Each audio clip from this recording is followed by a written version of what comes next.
Buenas noches, licenciado. Buenas noches, compañeros, compañeras. Somos el grupo 10. Vamos a dar inicio a nuestra exposición, eh, que es sobre incapacidad del auditor para continuar con el trabajo.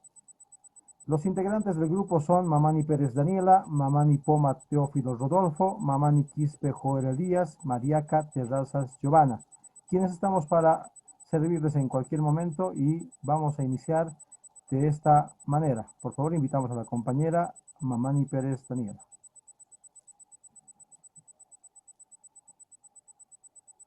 Buenas noches, licenciada. Buenas noches, compañeros. Mi nombre es Daniela Mamani Pérez. Eh, yo empezaré con los conceptos. El auditor tiene responsabilidades profesionales y legales. En estas circunstancias y dichas responsabilidades pueden variar por países.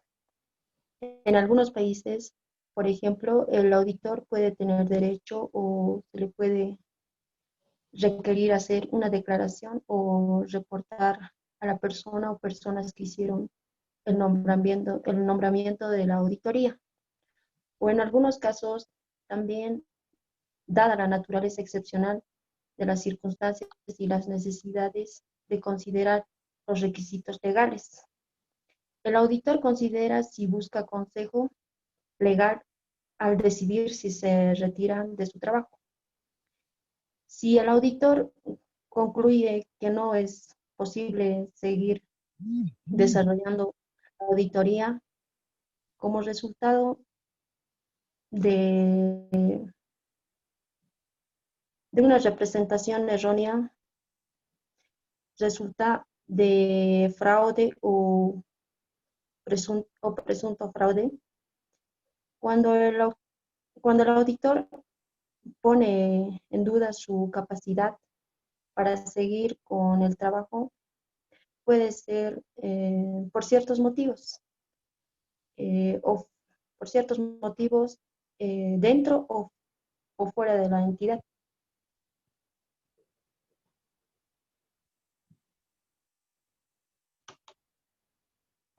Yo soy, yo soy Joel Elías Mamani Quispe. Dentro de los puntos de atención de incapacidad del auditor para continuar con el trabajo, podemos manifestar muchos puntos. ¿Qué significa una incapacidad del auditor? No significa que no sea siempre incapaz. También ese punto está en este tema. Sin embargo, un auditor puede presentar esa incapacidad para continuar con el trabajo por distintas razones. Y dentro de los puntos de atención queremos narrar estos aspectos. Por ejemplo, cuando una empresa no tiene en sus políticas las medidas adecuadas para afrontar el fraude, por ejemplo. O sea, si nosotros como auditores estamos contratados a hacer una auditoría forense en una institución y la entidad no hace nada eh, para mejorar o no tiene ninguna medida con respecto al fraude, entonces pues el auditor está de balde, ¿no? Y la auditoría también no va a ser o va a ser en vano. ¿Por qué? Porque esa empresa no tiene las medidas respectivas, las medidas necesarias o las medidas adecuadas para afrontar ese fraude. Otro, el auditor puede llegar a una empresa para hacer una auditoría, sea financiera o sea una auditoría, en este caso, forense. Sin embargo, revisando los datos anteriores de auditorías anteriores de gestiones pasadas, no haya ninguna corrección o al fraude, o sea, todo sigue lo mismo en años anteriores y ahora si el auditor presenta su planificación y pretende hallar un fraude y logra hacer que o hace ese hallazgo de ese mismo fraude, entonces el auditor puede decir, bueno, no me siento incapaz de seguir con esta o continuar con el trabajo porque no hay una incorrección a un fraude. También la negación de opinión. El auditor puede presentar una negación de opinión y decir no voy a continuar por muchas razones. Un ejemplo es que el auditor forense o el auditor financiero tenga relación estrecha de familiaridad con algún funcionario o trabajador de una empresa privada, o en todo caso el auditor pueda tener amistad con la parte contable de esa empresa o de una institución pública. Entonces el auditor puede también presentar su negación de opinión y decir no voy a continuar con el trabajo por esta razón. O sencillamente también lo entendemos de la manera de que el auditor puede solicitar una opinión del gerente o de la planta administrativa, o también puede ser del, de la parte contable. Sin embargo, hacen negación a esa opinión y no presentan ninguna información para continuar, entonces el auditor también puede presentar esa incapacidad y decir no voy a continuar con el trabajo. Como también la renuncia al cargo y decir renuncio al cargo por estas situaciones que tal vez he dado el ejemplo anterior, o las responsabilidades profesionales que son muy importantes, ya que eh, dentro de lo que es la normativa o las normas internacionales hay datos exactos de cuánto de experiencia debe tener un auditor para hacer su trabajo de auditoría. Entonces, si el auditor no se siente con esa responsabilidad profesional de continuar, entonces también puede reflejar y decir no continuar. Sin embargo, hay en otros países que al auditor se le obliga y no se le acepta esa negación, sencillamente se le pide que continúe. ¿Y por qué? Porque se le ha nombrado, se le ha nominado y debe hacer el trabajo de auditoría. Pero dentro de lo que es las normas internacionales se reconoce al auditor que pueda presentar su incapacidad. ¿Por qué? Porque hay una posibilidad de retirarse del trabajo, pero esta posibilidad debe ser acompañada de una carta o dando a conocer a las autoridades inmediatas superiores, eh, y decir por qué razón va a ser su incapacidad del auditor. También las reservas significativas de las autoridades o responsables. ¿Qué significa? Muchas veces en una empresa las autoridades son tan reservadas que no quieren presentar los estados financieros o no quieren mostrar mucha documentación por el hecho de que posiblemente haya un fraude, o sencillamente porque quieren mantener total reserva de su trabajo realizado anteriormente. Sin embargo, creo que el auditor o cualquier auditor necesita información, necesita papeles de trabajo, necesita todo lo que se requiera para hacer una buena auditoría, especialmente forense. Pero si hay reservas significativas de esas autoridades o responsables, entonces no se va a poder desarrollar una buena auditoría. También la participación de un miembro de la dirección, o sea, posiblemente la administración ponga a alguien de la dirección para que colabore en la auditoría. Sin embargo, como se conoce, la auditoría es totalmente independiente y el auditor es independiente, no puede haber una relación con un miembro de la dirección. Por tanto, se debe respetar esa independencia. Y si hay intromisión de parte de la dirección de la empresa, entonces el auditor puede no continuar con el trabajo. Eh, Estos son los puntos de atención que hemos tratado de desarrollar y explicar con nuestras palabras.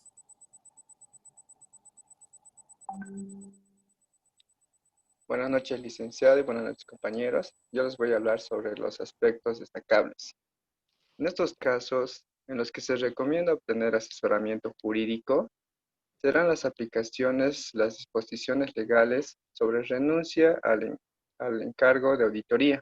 Los artículos 3.2 y el 19 del texto refundido de la Ley de Auditorías de Cuentas y el artículo 7 y 52 del Reglamento de Auditoría, cuyos aspectos más destacables podemos decir lo siguiente.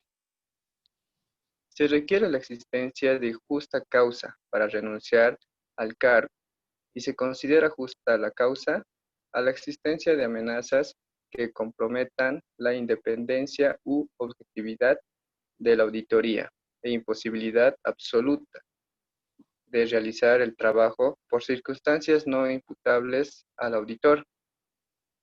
No se considera justa causa las divergencias de opiniones sobre tratamientos contables o procedimientos de auditoría.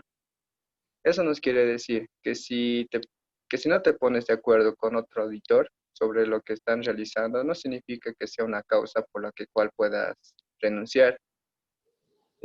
También se debe comunicar la renuncia a la sociedad auditada, al registro mercantil y al Instituto de Contabilidad de Auditorías de Cuentas.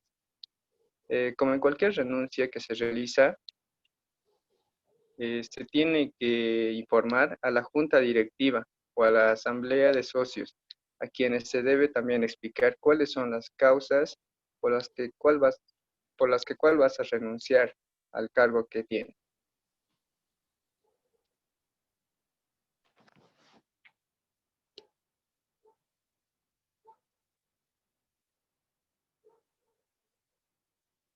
Buenas noches, Licen. Buenas noches, compañeros. Mi nombre es Giovanna Mariaca y siguiendo con la exposición, vamos a ir a la conclusión. Pues, evidentemente, sí hay muchos factores que se tienen en cuanto a la renuncia o presentar su incapacidad. Una de estas podemos mencionar que puede ser, como vemos en la imagen, el auditor debería de cumplir algunos requisitos como un perfil de educación elevado. Debe ser un profesionalista con cualidades específicas y contar con experiencias y conocimientos básicos en la materia de contabilidad, auditoría, control interno, fiscal, en finanzas, leyes y debe contar con una mínima experiencia de 5 años en el rubro para poder medir la capacidad para hacer y cumplir con la normativa de cada empresa o institución para que no suceda con el caso de incapacidad. Y otra puede ser que el auditor encuentre algún fraude en la empresa y que el gerente no quiera que se sepa. En ese caso, el auditor presenta su renuncia. No es es un ejemplo que se podría dar. Pues es por eso que se recalcó estos puntos importantes en cuanto a la renuncia y en cuanto a la incapacidad que tiene el auditor. Y son cosas que deberíamos de poner un alto para que haya una buena auditoría, ya sea en la empresa o en la institución. Eso sería todo. Gracias. También un poquito relacionar con la coyuntura, ¿no? Dentro de lo que es el debate político para la presidencia, por ejemplo, se ha visto grandes hombres exponiendo sobre lo que es finanzas de Bolivia, sobre lo que es el futuro de Bolivia. Sin embargo, también ha habido algunos candidatos que no conocían nada del aspecto de Bolivia o simplemente defendían sus palabras con ciertas cositas que nada que ver, ¿no? Con el futuro de Bolivia. Entonces, yo creo que viendo este ejemplo, para que el auditor continúe un buen trabajo, como auditores debemos conocernos y medir nuestra capacidad. Y al medir nuestra capacidad, decir, soy capaz de hacer esta auditoría y lo voy a hacer. O en todo caso decir, no, no me siento capaz, pero también si vemos falencias dentro de la institución, decir, hay falencias y no debo continuar. Entonces yo creo que es más de la parte de conciencia y un trabajo totalmente profesional y demostrar como buenos profesionales un trabajo eficiente, que eficaz, que muestre una buena formación de nosotros, ya que estamos en una universidad excelente de formación profesional académica muy buena y salgamos a la palestra de un trabajo hacia afuera para demostrar. Y por eso nos estamos formando y por eso también tenemos grandes docentes que nos están formando para ser capaces de competir con otros. Muchas gracias.